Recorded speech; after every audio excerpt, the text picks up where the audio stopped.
വെற்றிവേൽ മുരുകനുക്ക് ഹരഹരോഹര. മുരുകഭഗവാനെ ഇന്ന് ദീപാരാധനയെല്ലാം കാണിച്ചതിന് ശേഷം ഭഗവാന്റെ പാദത്തിങ്കൽ ഭഗവാന്റെ കാർഡ്സ് വെച്ചെടുക്കുന്നു. ഭഗവാൻ ഇന്ന് എന്ത് മെസ്സേജാണെന്ന് നമുക്ക് തരുന്നതെന്ന് നോക്കാം. എല്ലാവർക്കും നല്ലത് മാത്രം വരട്ടെ.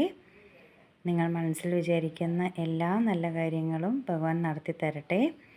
Release your inner negativity, shed your bad habits, embrace your life brimming with hope and purpose. ഭഗവാൻ പറയുന്നത് നിങ്ങളുടെ ഉള്ളിലെ നെഗറ്റിവിറ്റി വിട്ടുകളയുക, മോശം ശീലങ്ങൾ ഉപേക്ഷിക്കുക, പ്രത്യാശയും ലക്ഷ്യവും നിറഞ്ഞ ജീവിതത്തെ ഹൃദയപൂർവ്വം സ്വീകരിക്കുക.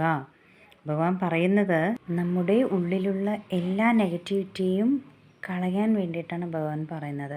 ആ നെഗറ്റിവിറ്റി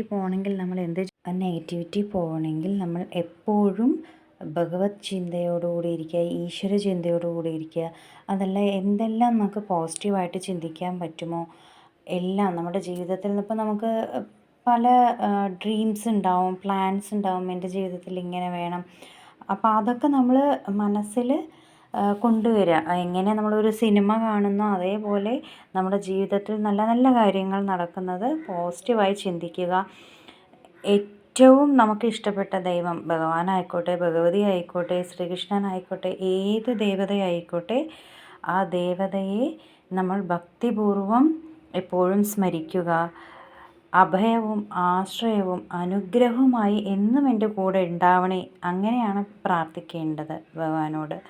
അപ്പോൾ ഭഗവാനും ആ തേജസ് നമ്മുടെ കൂടെ ഉണ്ടെങ്കിൽ നമുക്ക് നല്ലത് മാത്രമേ നടക്കുള്ളൂ. എന്തെങ്കിലും നെഗറ്റിവിറ്റി വരികയാണെങ്കിൽ അത് അവിടെ തടുക്കും. അപ്പോൾ അതുകൊണ്ടാണ് പറയുന്നത് എപ്പോഴും ഈശ്വര സ്മരണയോടുകൂടി ഇരിക്കാൻ വേണ്ടിയിട്ട് പറയുന്നത്. എല്ലാവരും നല്ലത് മാത്രം ചിന്തിക്കുക. എല്ലാവർക്കും നല്ലത് മാത്രം നടക്കട്ടെ. വെற்றிവേൽ മുരുകനുക്ക് ഹരഹരോഹര.